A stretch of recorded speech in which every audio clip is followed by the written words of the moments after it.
High court ने मंगलवार को कहा कि नौकरशाहों को जमीनी स्तर पर लोकतंत्र को विफल करने की अनुमति नहीं दी जा सकती। कोर्ट ने महाराष्ट्र के एक गांव में एक महिला को सरपंच के रूप में बहाल करने के बॉम्बे हाईकोर्ट के आदेश को बरकरार रखा है।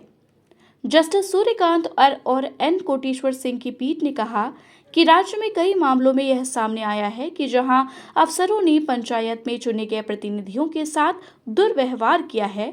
उन्होंने कहा कि हमने 2-3 ऐसे मामलों में फैसले सुनाए हैं जहां बाबू ने निर्वाचित जनप्रतिनिधि के साथ अभद्र व्यवहार किया। ऐसी घटनाएं अक्सर महाराष्ट्र में होती हैं। ये बाबू निर्वाचित जनप्रतिनिधि के अधीन होना चाहिए। इन नौकरशाहों को जमीनी लोकतंत्र को विफल करने की अनुमति नहीं दी जा सकती है। न्यायमूर्ति सूर्यकांत ने अर्चना संचित भोसले के वकील से कहा कि नौकरशाह पुराने मामलों को खोलने की कोशिश करते हैं, जैसे कि आपके दादा ने सरकारी जमीन पर अतिक्रमण किया है और इसलिए आप अयोग्य हैं। पीठ ने 7 मार्च के अपने आदेश में कहा कि हम उच्च न्यायालय के दृष्टिकोण से सहमत हैं। हम कोकले को ग्राम पंचायत इंघार तालुका रोहा जिला रायगढ़ के विधिवत निर्वाचित प्रधान मानते हैं।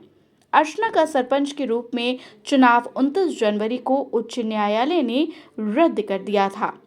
हाईकोर्ट ने कलावती राजेंद्र कोकले को सरपंच के रूप में बहाल करते हुए रायगढ़ जिले के कलेक्टर के 7 जून 2024 के आदेश को रद्द करने की उच्च न्यायालय के फैसले को बरकरार रखा। कलावती राजेंद्र कोकले के खिलाफ 7 जून 2024 को रायगढ़ कलेक्टर ने आदेश जारी किया था। इसमें महाराष्ट्र ग्राम पंचायत अधिनियम की धारा 29 के तहत सरपंच के पद से उनके इस्तीफे की पुष्टि की गई थी, जबकि उन्होंने इस्तीफा वापस ले लिया था। मामले में हाई कोर्ट ने कहा था कि कोकले का इस्तीफा प्रभावी नहीं हुआ क्योंकि उन्होंने 15 मार्च 2024 को आयोजित एक बैठक के दौरान इसे वापस ले लिया था।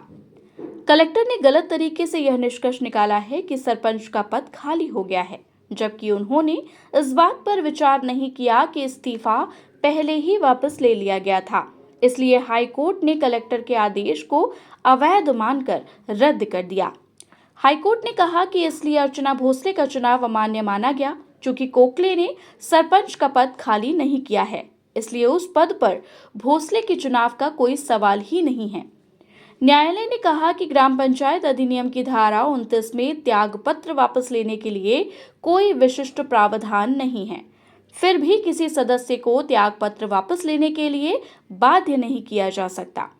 उप सरपंच या त्यागपत्र देने वाले सरपंच को उसे वापस लेने का अंतर्निहित अधिकार था। फरवरी 2021 में इंघार ग्राम पंचायत के लिए चुनाव हुए और कोकले को सरपंच चुना गया। कुछ समय बाद उन्होंने पद से इस्तीफा दे दिया था, मगर 15 मार्च को उन्होंने इस्तीफा वापस ले लिया।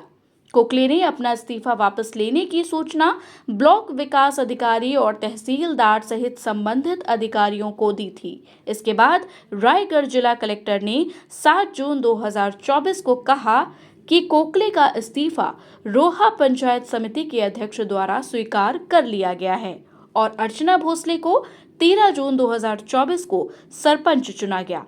ऐसे ही एक मामले में 27 सितंबर को शीर्ष अदालत ने कहा था कि निर्वाचित जनप्रतिनिधि को हटाने को हल्के में नहीं लिया जाना चाहिए, खासकर जब यह ग्रामीण क्षेत्रों से संबंधित महिलाओं से हो।